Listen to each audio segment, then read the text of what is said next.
नमस्कार दोस्तों, एक बार फिर से आप सबका हार्दिक स्वागत है।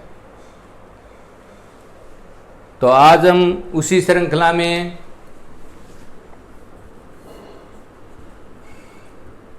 हरियाणा जीके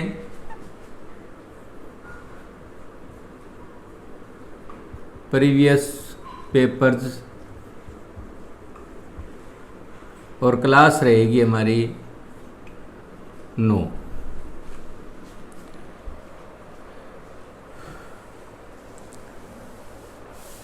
तो आज के क्लास में कुछ प्रश्न पहले त्योहारों से ले लेते हैं। एक प्रश्न आया हुआ है, एचएससी हमेशा स्टेटमेंट को तोड़ मोड़ के लिखती है। ये लिखा हुआ है कि कौन सा त्योहार विशेष रूप से भाई बहन के रिश्ते का उत्सव है। कौन सा त्योहार भाई बहन के रिश्ते का उत्सव है? तो हमारा जो भाई रक्षाबंधन है, ये भाई बहन के रिश्ते का जो है ना उत्सव होता है। और इसको हमारी जो हरियाणवी भाषा के अंदर क्या कहते हैं? लिखने वाले जैसे लिखते हैं पेपर के अंदर तो सलोनी लिखते हैं, वैसे जो आम भाषा में बोलते हैं इसको सलूमन कह देते हैं। सलूमन, रक्षाबंधन को सलूमन कह देते हैं। लेकिन इसको क्या है, एचएससी के जितने भी पेपरों में ये क्वेश्चन आया है सभी में ये सलोनी लिखा हुआ है, क्योंकि वो जो इंग्लिश के अंदर लिखते हैं ना ऐसे सलोनी, तो इसी को जो है ना वो ट्रांसलेट करके लिख देते हैं लिखने वाले। तो ये जो त्योहार है हमारा सलोनी है भाई, सलूमन या रक्षाबंधन। आगे है कि वैसे तो गुगा जी जो है राजस्थान के देवता हैं, लेकिन हरियाणा के क्षेत्र में भी जो है ना इन गुगा जी को बहुत महत्व दिया जाता है। तो प्रश्न है, हरियाणा क्षेत्र के लोक देवता गुगा जी किससे सुरक्षा करते हैं? ऑप्शन में दिया है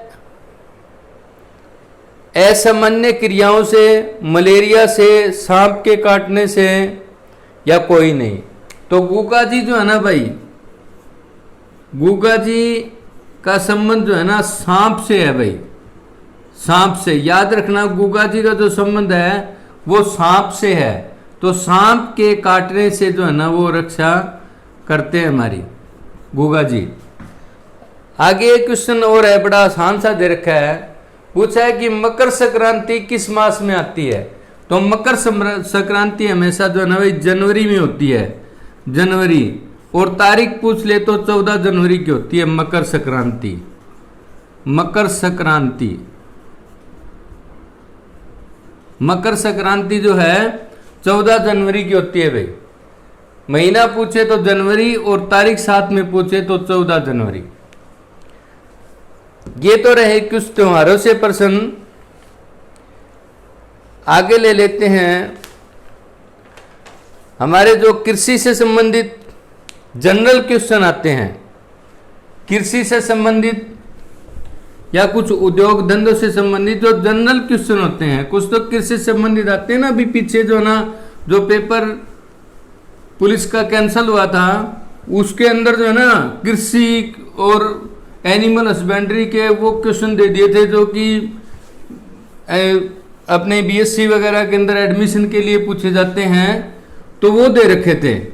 या किसी एग्रीकल्चर इंस्पेक्टर का अगर एग्जाम हो तो उसमें पूछे जाते हैं। लेकिन कुछ जनरल क्वेश्चन होते हैं जो सभी से आपको उसका जनरल नॉलेज होना चाहिए उन चीज़ों का। तो सबसे पहले क्वेश्चन लेते हैं, हरियाणा राज्य के निवासियों का प्रमुख पेशा क्या है? हरियाणा राज्य के निवासियों का प्रमुख पेशा या प्रमुख धंधा क्या है? तो भाई हरियाणा का जो राज्य के जो निवासियों का ना वो तो भाई कृषि है। हमारा हरियाणा जो है ना कृषि पर ही आधारित है। तो हरियाणा राज्य के निवासियों का जो प्रमुख धंधा है वो या पेशा है वो कृषि है। अगला क्वेश्चन लेते हैं। हरियाणा में कृषि के लिए उपयुक्त भूमि क्षेत्र कितना क्षेत्रफल है भाई? कृषि के लिए उपयुक्त है। तो हरियाणा के अंदर जो है ना 80% जो क्षेत्रफल है वो कृषि के लिए उपयुक्त है भाई। ध्यान रखना है, ये प्रश्न जो है ना आगे जो जनगणना होगी अभी 21 में होनी थी, हुई नहीं, आगे जब भी होगी तो यह आंकड़ा हो सकता है बदल जाए, क्योंकि आबादी बढ़ रही है, शहरीकरण होने लग रहा है, इंडस्ट्रीज लगने लग रही है। उससे क्या होता है, जो हमारी कृषि भूमि है वो घट रही है। तो आगे जो आंकड़ा आएगा वो तो आगे बताएगा। ये 2011 के आंकड़े के अनुसार 80% जो है ना हरियाणा में कृषि भूमि जो है वो मौजूद है।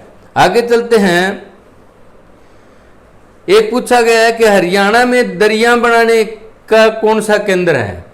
दरिया भाई, हथकरघा उद्योग जो है ना सारा का सारा पानीपत के अंदर है भाई। याद रखना, इसको पक्का याद कर लेना। पानीपत को, पानीपत से संबंधित जो है ना कोई एक क्वेश्चन तो लगभग पूछ ही लिया जाता है। उसके अंदर कम ऊनी वस्त्र हो गया, सूती वस्त्र हो गया, दरिया हो गया, हथकरघा हो गया, बुनकरों की नगरी हो गया, तो इस तरह की चीजें। या फिर पानीपत में से क्या पूछेंगे? लड़ाइयाँ पूछ लेंगे। 3 प्रमुख लड़ाइयाँ हैं, किस किस के साथ हुई वो पूछ लेंगे, कौन कौन से सन में हुई वो पूछ लेंगे, या उनसे संबंधित कुछ क्वेश्चन और बनते हैं वो पूछ लेंगे। तो पानीपत को जो है ना अच्छी तरह से, या उसके अंदर जो है ना हमारी जो कुछ मजारे हैं वो पूछ लेंगे। एक हमारा जो तीसरी लड़ाई जो पानीपत की हुई थी उसका जो युद्ध क्षेत्र है काला अंब, इसके बारे में भी प्रश्न पूछ लेते हैं। तो पानीपत जिले को जो है ना भाई अच्छी तरह से डिटेल में पढ़ लो। हो सकता है एक क्वेश्चन तो जो है ना जरूर आपको पानीपत जिले में से मिल जाएगा। एक तो कम से कम है, 2 या 3 भी हो सकते हैं, क्योंकि हर तरह की जो चीज़ है ना हमारी उसके अंदर पानीपत में काफ़ी सारी चीज़ें हैं। तो आप उसको जो है ना पानीपत डिस्ट्रिक्ट को जो है ना अच्छी तरह रिवाइज करके जाना। आप जो पुलिस का एग्ज़ाम होगा उसके अंदर फिर जो मेल जो कैंसिल हुआ था वो एग्ज़ाम अब होने वाला है आपका, तो उसमें पानीपत जिले को, ये ऊपर के जिले हैं ना, इनको तो अच्छी तरह रट के जाना भाई। इनके अंदर जो जो चीज़ें हैं वो ज़रूर उनके अंदर से पूछी जाएगी। उसमें से करीब करीब जो है हमारा पंचकुला, अंबाला, यमुनानगर, कुरुक्षेत्र, करनाल, पानीपत, यहाँ तक के जिलों में से आपको कम से कम 7-8 क्वेश्चन मिल जाएंगे। इन 5-6 जिलों में से ही 7-8 क्वेश्चन मिलेंगे। पंचकुला, अंबाला, यमुनानगर, कुरुक्षेत्र, पानीपत और करनाल, इतने से भी आपको जो है ना कम से कम हो तो सकता है 10, लेकिन 7 या 8 क्वेश्चन तो हर हालत में मिलेंगे। आगे चलते हैं। अभी जो मैं बता रहा था कि बुनकरों का शहर किसे कहा जाता है, तो पानीपत को ही बुनकरों का शहर कहा जाता है भाई। आगे क्या है? औद्योगिक क्षेत्र उद्योग विहार किस नगर में स्थित है? तो उद्योग विहार जो है ना, उद्योग विहार जो है ना भाई गुरुग्राम में है भाई, गुरुग्राम में है। उद्योग विहार हमारा जो है भाई गुरुग्राम के अंदर है, याद रखना है इसको। उद्योग विहार जो है गुरुग्राम के अंदर है। एशिया का सबसे बड़ा थोक यानी होलसेल कपड़े का बाजार है। एशिया का सबसे बड़ा होलसेल यानी कि थोक कपड़े का बाजार कहां पर है? तो ये रोहतक के अंदर है भाई, रोहतक। और उस मार्केट का नाम है सोरी मार्केट या सोरी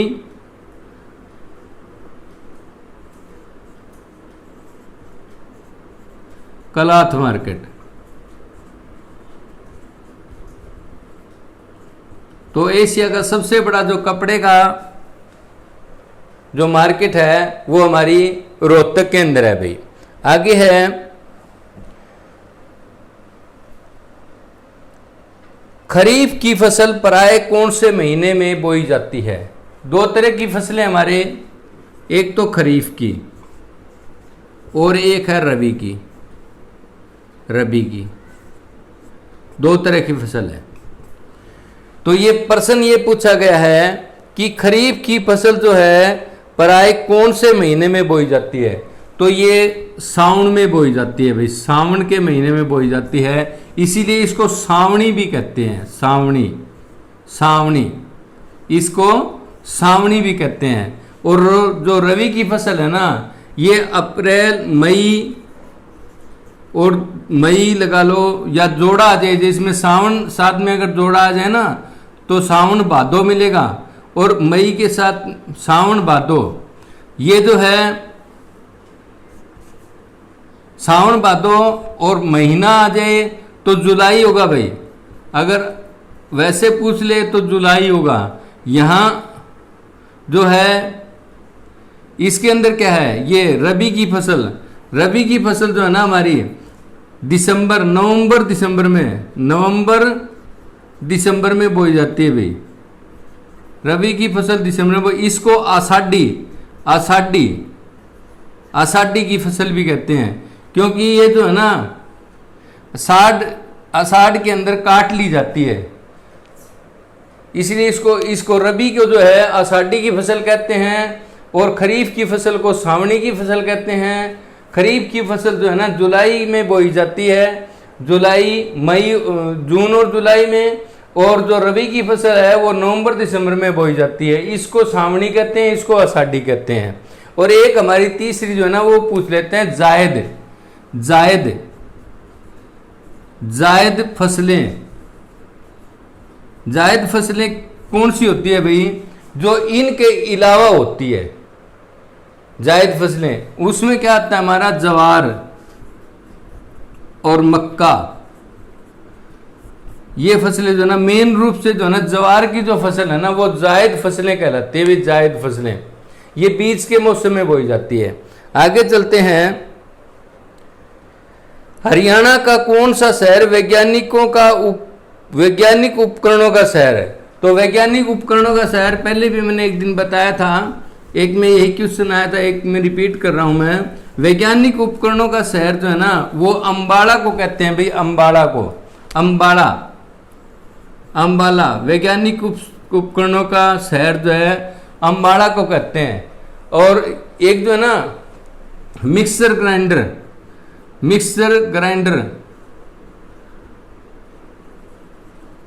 मिक्सर ग्राइंडर यहाँ सबसे ज़्यादा बनते हैं भी अंबाला के अंदर। वहाँ जो है ना एक मिक्सी उसको मिक्सी चौक कहते हैं, मिक्सी चौक।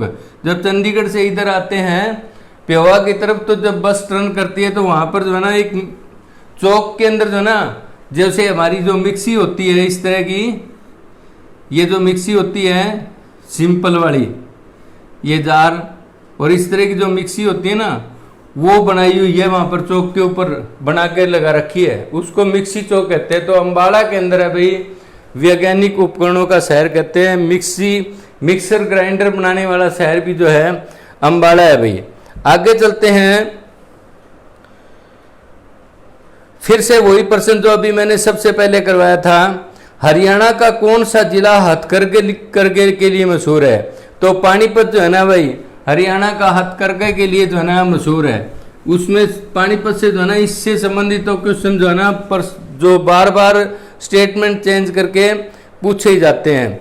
हरियाणा और उत्तर भारत का सबसे बड़ा औद्योगिक शहर, ये देखिए नया क्वेश्चन है। हरियाणा और साथ में उत्तर भारत, दो चीजें बोल दी है, एक तो साथ में हरियाणा बोल दिया, साथ में पूरा का पूरा उत्तरी भारत।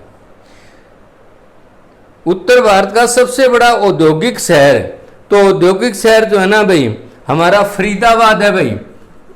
फरीदाबाद, फरीदाबाद अकेला हरियाणा का नहीं है, ये पूरा का पूरा उत्तरी भारत का जो है ना औद्योगिक क्षेत्र है भाई फरीदाबाद। आगे है अधिक कृषि से संबंधित प्रश्न है, जनरल क्वेश्चन है ये। इस तरह के प्रश्नों पर जो है ना कोई सवाल नहीं उठाए जाते, कई बार कह देते हैं क्या पूछ लिया, ये बात तो यूं होती है वो होती है, ये जनरल क्वेश्चन होते हैं भाई। अधिक अन्न उत्पादन के लिए हरियाणा में कौन सा साधन प्रयोग में होता है?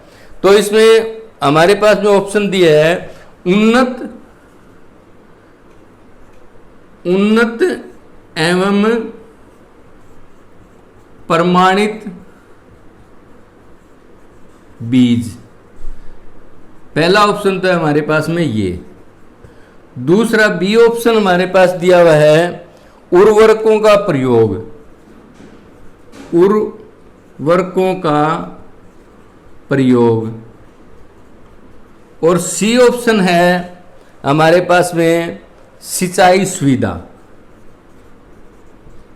सिंचाई सुविधा। और हमारा डी ऑप्शन है सभी, यानी कि उपरोक्त सभी। तो अब देखिए, अब प्रश्न को समझिए कि अधिक अन्न उत्पादन के लिए हरियाणा में कौन सा साधन प्रयोग में होता है। तो ज्यादा अन्न पैदा करने के लिए तो भाई हरियाणा में ये तीनों साधन जो है ना प्रयोग होते हैं। उन्नत और प्रमाणित बीज, उर्वरकों का प्रयोग, खाद भी डालते हैं हम, सिंचाई के बिना तो फसल होती नहीं भाई। इसलिए हमारा जो आंसर रहेगा ना वो डी रहेगा, क्योंकि ये सारी की सारी चीजें जो है ना मिल करके अच्छी पैदावार करती है।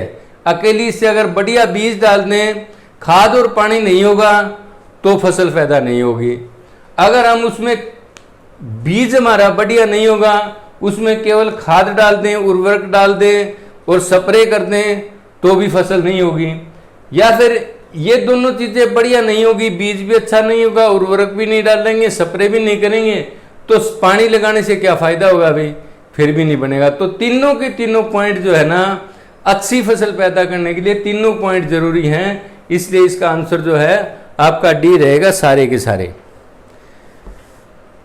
अभी एक प्रश्न पूछा है, ये 3-4 पेपरों में रिपीट हुआ है।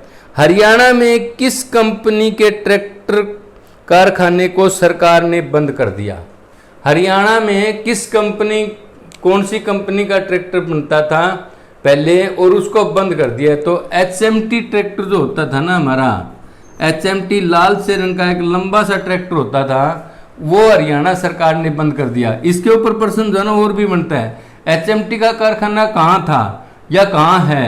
तो ये भाई पिंजौर में है, हमारा पिंजौर में है भाई। HMT का कारखाना जो है, HMT का नाम बनता है Hindustan machine tools, Hindustan, M machine, T से टूल, और इसी नाम से जो है ना ट्रैक्टर का नाम रखा था HMT। और इन्होंने एक ब्रांड और लगाया था, हो सकता है वो भी पूछ ले, क्योंकि पेपर सेटर का HMT जीटर,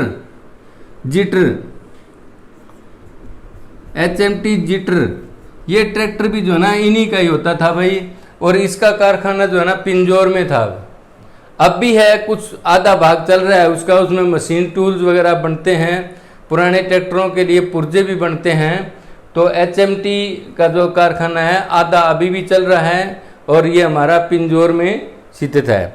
आगे चलते हैं, बड़ा महत्वपूर्ण प्रश्न है, कई बार रिपीट हुआ है। किस जगह पर मारुति सुजुकी का कारखाना है। मारुति का कारखाना, मारुति कार का जो मारुति कार है हमारी मारुति सुजुकी, इसका कारखाना कहाँ पर है। तो भाई मारुति सुजुकी का जो कारखाना है ना वो मानेसर के अंदर है भाई,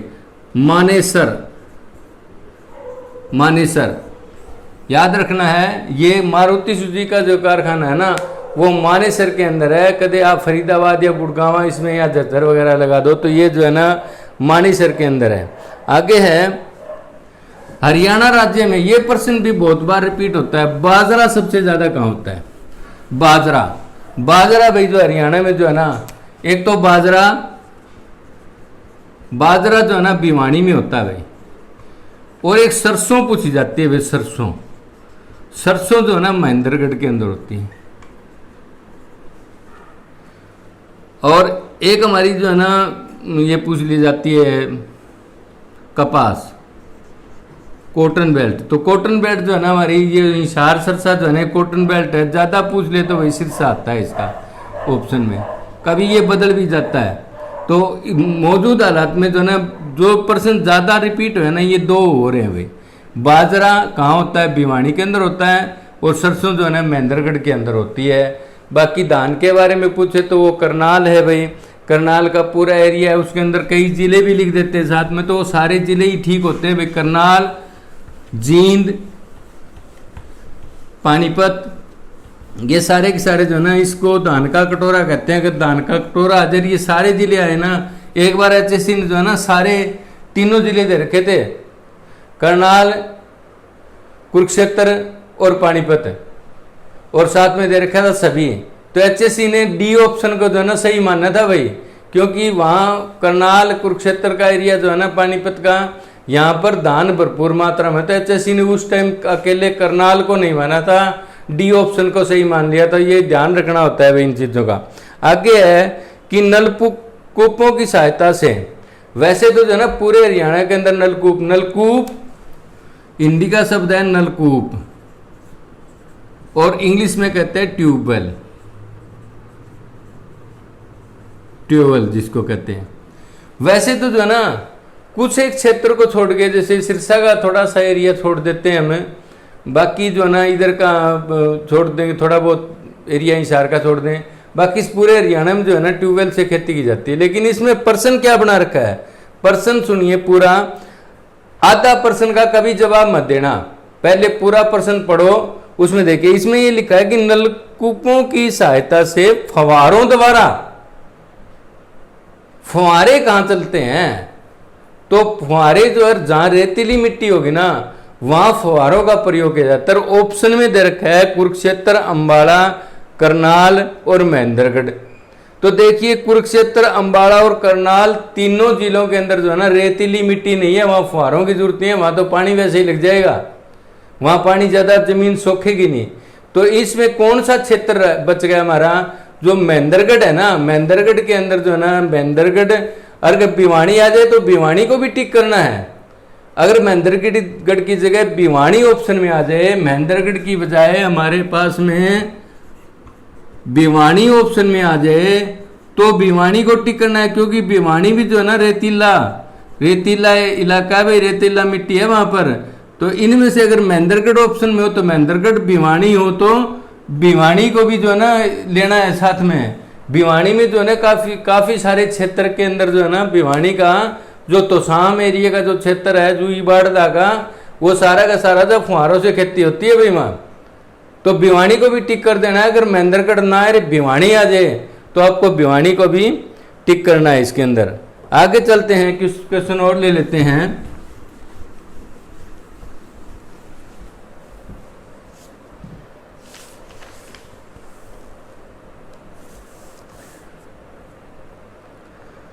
आगे कुछ प्राचीन इतिहास से ले लेते हैं। प्रश्न है, बड़ा अच्छा प्रश्न है, ईसा पूर्व, ईसवी पूर्व, जिसको बीसी कहते हैं, बिफोर क्राइस्ट, या ईसा पूर्व हरियाणा क्षेत्र में किस वंश के पराक्रमी राजा हुए। हरियाणा क्षेत्र में ईसा पूर्व, ईसा से पहले किस वंश के पराक्रमी राजा हुए। ऑप्शन हमारे पास में ए ऑप्शन है पुरु वंश, बी ऑप्शन है भरत वंश,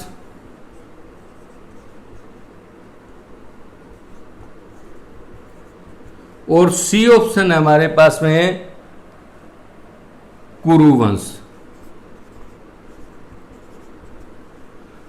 और डी है सभी, उपरोक्त सभी। तो देखिए ये क्या है, ये तीनों के तीनों वंश है ना।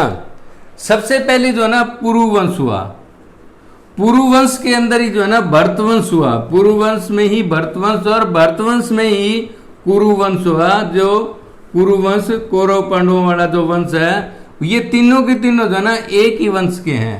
तो और ये ध्यान रखिए, हरियाणा क्षेत्र वैसे तो आज क्या कहते हैं, जाटलैंड बोलते हैं और कुछ नहीं। हरियाणा क्षेत्र जो है ना हमारी हिंदुस्तान की सबसे बड़ी धार्मिक धरती रही है। हरियाणा का जो हमारा क्षेत्र है, सबसे ज्यादा ऋषि मुनि हरियाणा में थे, इसके अलावा कहीं नहीं थे। पहाड़ों में तो बाद में गए थे। यहाँ जंगल प्रदेश था, जंगल प्रदेश, जंगल होता था, तो ऋषि मुनि जो है ना यहीं पर तपस्या किया करते थे। आपने हरियाणा का इतिहास पढ़ा होगा, उसके अंदर सभी ऋषि मुनियों की तपस्थली हमारी जो हरियाणा रही है। और जितने भी ईसा पूर्व जितने भी महान योद्धा हुए, महान वंश हुए, वो सब के सब जो है ना हरियाणा क्षेत्र में ही उनका ग्रंथों के अंदर वर्णन मिलता है। तो इसके अंदर जो है ना मैं ज़्यादा इसको डिटेल में नहीं जाऊंगा, वैसे डिटेल है क्योंकि शुरू में जब इतिहास में जब पढ़ा जाता है ग्रंथों को, तो राजा ययाति हुए। ययाति की मैं पढ़ के बता देता हूँ। ययाति जो है, ययाति कौन थे? राजा ययाति। ययाति राजा ययाति जो है ना वो ब्रह्मा जी की 10वीं पीढ़ी थी भाई। राजा ययाति ब्रह्मा जी की 10वीं पीढ़ी थी। राजा ययाति यहाँ से इतिहास शुरू किया गया है। राजा ययाति ब्रह्मा जी की 10वीं पीढ़ी थी। उनके जो है ना 2 पत्नियां थी, एक का नाम था देवयानी और एक का नाम था शर्मिष्ठा। शर्मिष्ठा, एक का नाम था देवयानी और एक का नाम था शर्मिष्ठा। इनसे आगे फिर पुत्र पैदा हुए। तो जो शर्मिष्ठा थी ना, इनसे जो है राजा पुरु पैदा हुए। शर्मिष्ठा के राजा पुरु पैदा हुए। पुरु, शर्मिष्ठा के जो है ना यहां से पुरु वंश चला शर्मिष्ठा के। तो यूं कहिए कि हमारे जो ब्रह्मा विष्णु महेश जो सबसे आदि पुरुष कहे गए, जिनको सृष्टि का रचयिता कहिए, तो ये जो वंश हैं उन्हीं के वंशज हैं। कि जो ययाति थे वो ब्रह्मा जी की 10वीं पीढ़ी में थे। इनके बाद में ययाति के 2 पत्नियां थी, उनके एक देवयानी, शर्मिष्ठा। शर्मिष्ठा के जो है ना एक पुत्र का नाम पुरु था। तो यहाँ पुरु वंश शुरू हुआ। उसके बाद में क्या हुआ भाई? उसके बाद में आगे ज़्यादा लंबा, क्योंकि बहुत लंबा इतिहास है, ये छोटी चीज़ नहीं है, मैंने शॉर्ट में आपको लिख दिया कि पुरु के वंश में ही फिर जो है ना राजा भरत पैदा हुए, जिनके नाम से जो है ना भारतवर्ष रखा गया, हमारे देश का नाम। और उसी वंश के अंदर जो है ना कुरु वंश, जो कि कौरव पांडव का वंश है, वो पैदा हुए। तो ये शॉर्ट में लिख दिया है। ये जो है ना काफ़ी लंबी चौड़ी हिस्ट्री है, इसमें जो है काफ़ी ग्रंथों के अंदर ये चीज़ें मिली हैं। तो आगे चलते हैं। आगे एक प्रश्न है शीशवाल सभ्यता। बड़ी मुख्य प्रश्न है भाई, बहुत बार जो है ना इसमें से प्रश्न पूछा गया है। शीशवाल सभ्यता, प्रश्न क्या है? शीशवाल संस्कृति के अंश सबसे पहले किस जिले में मिले? शीशवाल सभ्यता। तो भाई शीशवाल जो हमारा गांव है ना, शीशवाल, ये गांव जो है हिसार जिले के अंदर है। तो प्रश्न ये पूछ रखा है कि शीशवाल संस्कृति के अंश सबसे पहले किस जिले में मिले? तो भाई शीशवाल गांव जो है ना हिसार के अंदर, तो हिसार जिले में मिलेंगे। बच्चे यहाँ भी कंफ्यूज हो जाते हैं कि भाई सभ्यता तो जो है ना हिसार शीशवाल की है और ऑप्शन देने लग रहे हैं अम्बाड़ा। तो भी सबसे पहले नाम ही जब उसका रखा गया शीशवाल सभ्यता, नाम रख दिया कि वहां पर जब खुदाई हुई तो उसका नाम शीशवाल सभ्यता ही रख दिया गया। तो शीशवाल गांव जो है हिसार जिले के अंदर। आगे चलते हैं। हरियाणा में किस मत को मानने वाले लोग जो है ना सबसे कम है? ये पूछा है, हरियाणा में किस मत को मानने वाले लोग जो है ना सबसे कम है। ऑप्शन दिया है मुस्लिम, बौद्ध, ईसाई और जैन। तो हमारे पास में जो है ना हरियाणा के अंदर भाई बौद्ध जो है ना, बौद्ध ये सबसे कम है। बौद्ध धर्म को मानने वाले 0.03%। थोड़ा सा मैं सारा ही बता देता हूँ आपको। हिंदुओं की जो जनसंख्या है ना वो है 87.46%। हमारे हरियाणा के अंदर जो है ना हिंदू जो है ना 87.46% है। उसके बाद में जो हमारा नंबर आता है ना वो आता है मुस्लिम जनसंख्या का। मुस्लिम जनसंख्या जो हमारी है वो 7.03% है। उसके बाद में हमारे आते हैं सिख। सिखों की जनसंख्या जो है ना मुस्लिम से कम है, ये है हमारी 4.9%। 4.90 कहिए चाहे 4.9 कहिए, एक फालतू भी है, 91 है भाई थोड़ा सा। आगे जो है ना फिर हमारे जो है ना जैन है, जैन के बाद में हमारे जो है ना ईसाई हैं, और ईसाई के बाद में बौद्ध है। इतने धर्म जो है ना हमारे हरियाणा के अंदर प्रचलित है। तो जैन की जो जनसंख्या है वो है हमारी 0.21%। उसके बाद में उससे कम है ईसाई जो है ना सिर्फ 0.20%। और बौद्ध की मैंने यहाँ लिखी दी आपको, सबसे कम 0.03% जो है ना ये जनसंख्या है। तो इसको अगर सबसे कम है तो वो बौद्ध है, और सबसे अधिक है ना हिंदू है। हिंदू की जनसंख्या पूछ ली जाए तो 11 के आंकड़ों के अनुसार 87.46% जो है। और कई बार जो है ना ऑप्शन में कोई पूछ भी ले मुस्लिम की जनसंख्या पूछ सकते हैं, तो मुस्लिम जो है ना 7.03% जो हरियाणा के अंदर मुस्लिम है। आगे चलते हैं, अगला क्वेश्चन लेते हैं हम। लाला लाजपत राय ने किस स्थान को अपना कार्य क्षेत्र चुना था? तो वे लाला लाजपत राय का जो कार्य क्षेत्र था ना वो हिसार था भाई। लाला लाजपत राय ने हिसार में वकालत की, हिसार से आंदोलन किए, हिसार में आर्य समाज की स्थापना की। ज़्यादा समय तक उन्होंने अपना समय जो है ना हिसार में बिताया था, तो उनका जो कार्य क्षेत्र है वो हिसार रहा। एक प्रश्न है, स्वामी श्रद्धानंद के द्वारा 1911 में हरियाणा के किस जिले में गुरुकुल की नींव रखी गई थी? तो गुरुकुल जो है ना स्वामी श्रद्धानंद ने जो है ना कुरुक्षेत्र के अंदर एक गुरुकुल है बहुत बड़ा भाई। अब तो जो है ना वो मॉडर्न स्कूलों को भी फेल करने लग रहा है। वहाँ पर इतनी बढ़िया पढ़ाई और बढ़िया तरीके से होती है। तीनों स्ट्रीम के अंदर आर्ट साइंस कॉमर्स के अंदर +2 तक की पढ़ाई होती है, लेकिन योगा अभ्यास वगैरह सारा होता है। बड़ा अच्छा है, बहुत अच्छे रूम्स हैं। गुरुकुल नाम ही गुरुकुल है, तो एक हाई फाई स्कूल की तरह है वहाँ पर।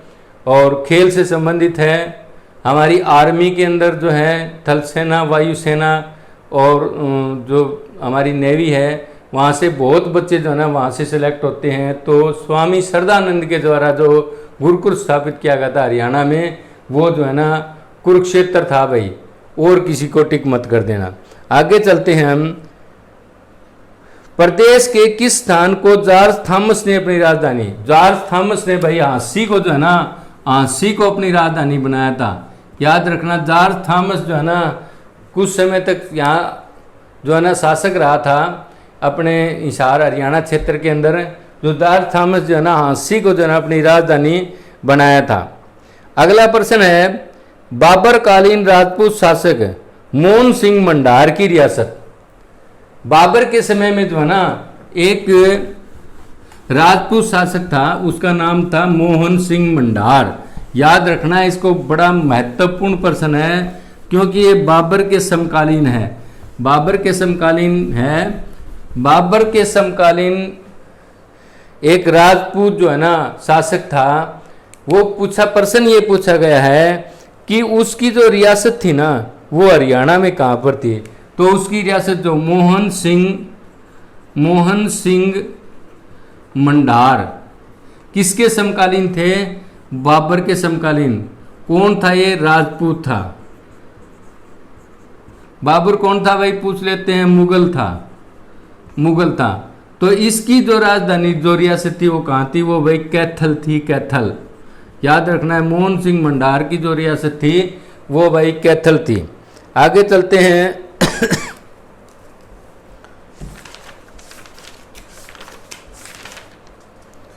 दो तीन क्वेश्चन और लेते हैं। बड़ा आसान प्रश्न है, हरियाणा में बड़खल झील कहाँ पर है? तो भाई बड़खल झील जो है ना हमारी फरीदाबाद के अंदर है।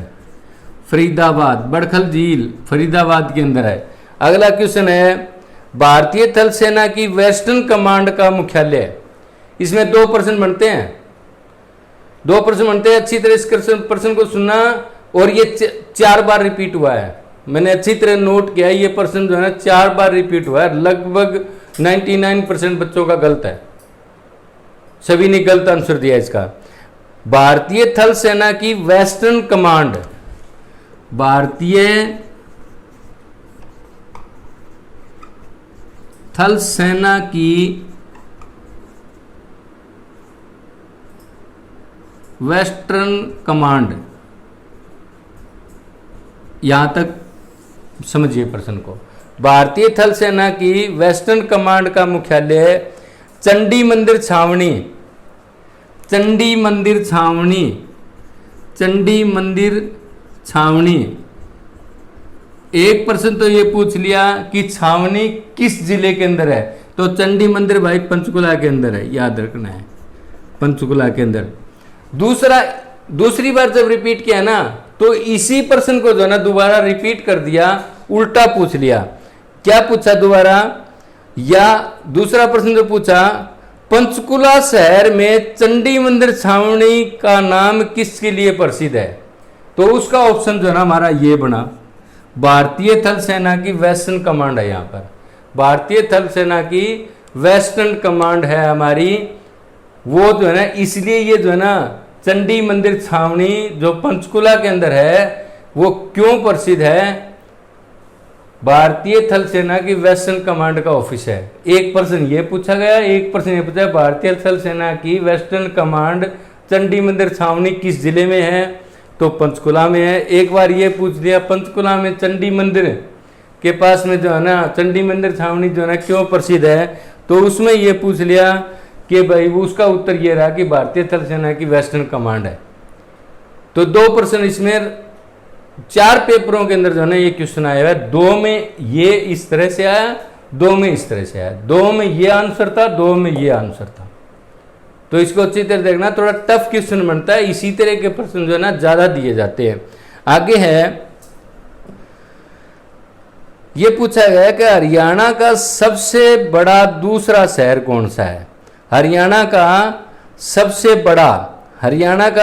बड़ा शहर कौन सा है, दूसरे नंबर का, पहला नहीं दूसरे नंबर का पूछ रहे हैं। तो दूसरे नंबर का जो है ना भाई गुरुग्राम है भाई, गुरुग्राम दूसरे नंबर का जो है ना जो शहर है वो हमारा गुरुग्राम है।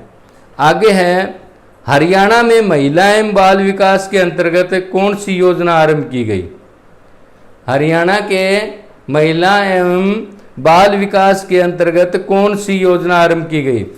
ऑप्शन में हमारे पास में बेटी बचाओ बेटी पढ़ाओ, सुकन्या समृद्धि खाता और आपकी बेटी हमारी बेटी। तो ये तीनों की तीनों जो है ना हरियाणा में महिला एवं बाल विकास के द्वारा चलाई गई, तो उपरोक्त सभी जो है ना इसका आंसर रहेगा। बेटी बचाओ बेटी पढ़ाओ ये भी महिला एवं बाल विकास की है, सुकन्या समृद्धि खाता योजना ये भी महिला एवं बाल विकास की है, और आपकी बेटी हमारी बेटी ये भी महिला एवं बाल विकास के अंतर्गत आती।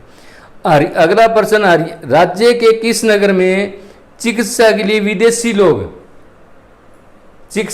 विदेशी लोग सबसे अधिक आते हैं, तो भाई जो मेडिकल का जो हब बना हुआ है ना हरियाणा, वो है भाई हरियाणा का शहर जो है ना गुरुग्राम है।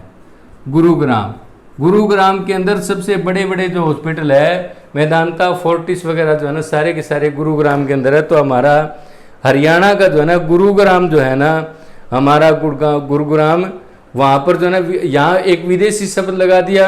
अगर ये पूछ ले कि हरियाणा में जो है ना सबसे बड़ा जो मेडिकल का क्षेत्र है या हरियाणा में सबसे ज़्यादा अच्छी चिकित्सा सुविधाएं कहाँ पर है, तो आपको जो है ना गुरुग्राम को ही टिक करना है। तो भाई आज के लिए इतना काफ़ी है, अगली वीडियो में अगली क्लास में आपसे फिर मिलेंगे, तब तक के लिए जय हिंद।